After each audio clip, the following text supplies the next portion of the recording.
रमता राम जपो रे प्राणी, अब तो सुन ले राम कहानी।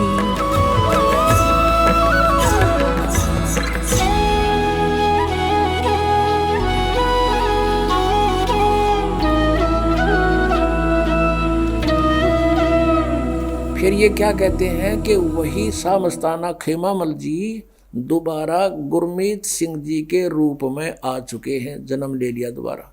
अरे गीता जी अध्याय नंबर 15 के श्लोक नंबर 1 से 4 में स्पष्ट किया है कि जब तत्वदर्शी संत मिल जाए उसके पश्चात उसके बताए अनुसार साधना करने से परमेश्वर के उस परम पद की खोज करनी चाहिए, जहाँ जाने के बाद साधक फिर लौटकर कभी संसार में नहीं आता, फिर खाक मुक्ति हुई इसकी।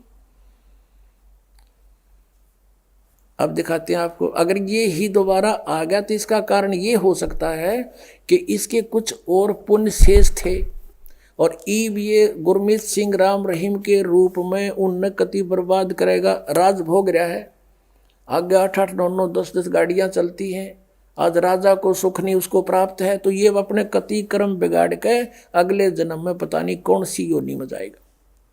अगर वही आ गया है तो ये देखिए फिर इसकी मोक्ष के होया, अड़े धक्के खाने हैं फिर। अब ये भी स्पष्टीकरण देते हैं आपको। अब ये वही पुस्तक है पृष्ठ 56 पे, श्री हजूर महाराज जी मौजूदा सरकार के पावन जीवन दर्शन,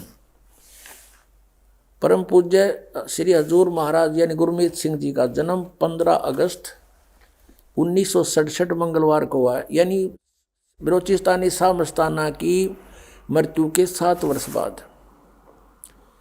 अब यहाँ क्या बताते हैं कि हजूर परम पिता मौजूदा सरकार यानी गुरमीत सिंह जी के अवतार धारण करने के संबंध में सिरसा शहर का एक पुराना साधु नियामत राम जी, जो कि शहनशाह मस्ताना जी का पाठी रह चुका है, ने शहनशाह मस्ताना जी का वचन इस प्रकार बताया कि शाह मस्ताना जी ने अपना चोला बदलने से पहले 2-3 बार जनवरी 1960 में इस तरह से वचन फरमाए, हम 7 साल के बाद तीसरी बाडी के रूप में फिर आएंगे। मस्ताना जी के उपरोक्त वचनों की उस समय तो किसी प्रेमी को समझ नहीं आई, परंतु इस वचन का भेद तब खुला जब हजूर पिता गुरमीत सिंह जी महाराज के अवतार धारण कर लेने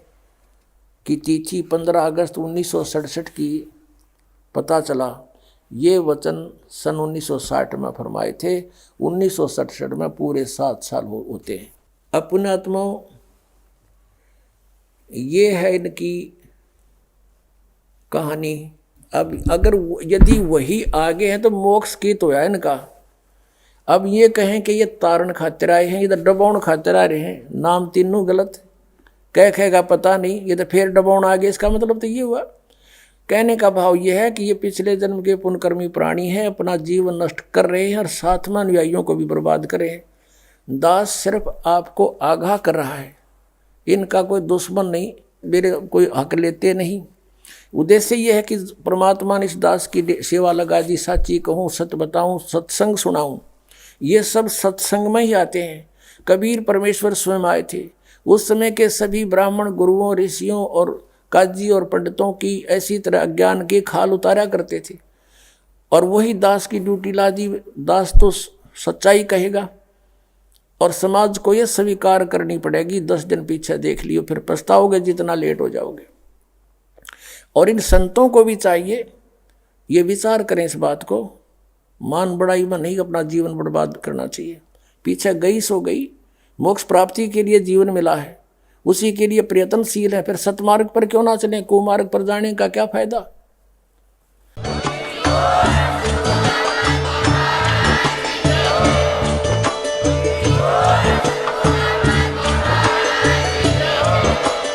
आप सुन रहे थे जगत गुरु तत्वदर्शी संत रामपाल जी महाराज जी के मंगल प्रवचन। अधिक जानकारी के लिए विजिट कीजिए हमारी वेबसाइट www.jagatgururampalji.org।